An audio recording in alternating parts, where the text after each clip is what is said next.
merkitystä, koska 6 muuta olivat toista mieltä. Pia Pihl johtaa kilpailua ja sitten vuoroon lisää suomalaiskauneutta. Ja tässäkin uudessa vetävän näköisessä esiintymisasussa Tuuli Matinsalo, MM2 viime vuodelta, maailmanmestari vuodelta 1996. 2 Euroopan mestaruutta, kun vielä lisätään tuohon saldoon, niin saadaan komea määrä arvokisan mitaleja. Europamästare varje år.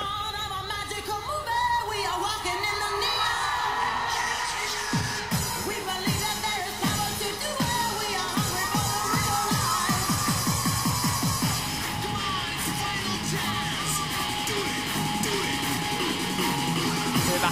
Nyt lähti hyvin sarja käyntiin.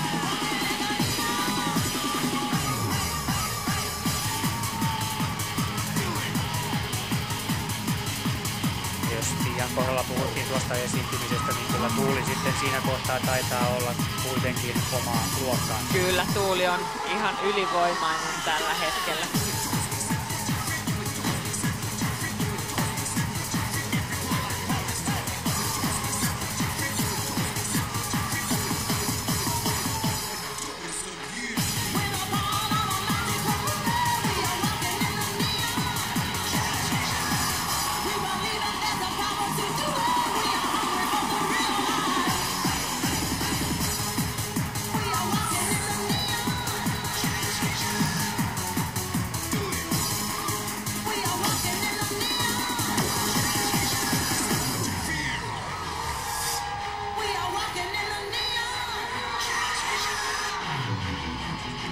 Komean suomalaispaketin kruunaa myös suomalainen musiikki, taustalla Valtarin Walking on the Neon.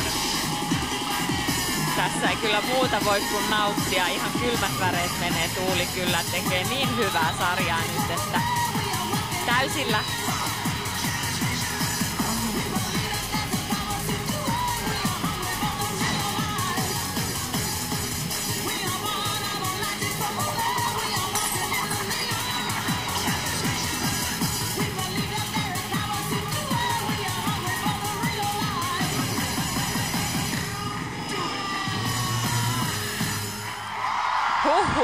Olipa kertakaikkisen upea, hieno suoritus.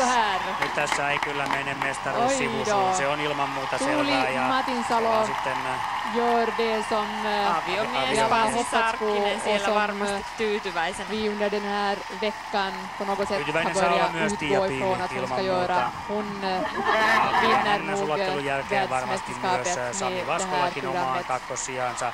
Tuuli Matinsalon uran toinen maailmanmestaruus on nyt kyllä sinettiä vaille valmis. Kerta kaikkiaan häikäisevä suoritus. Inget tema destinerat, utan den här musiken var tillräckligt för att tända henne.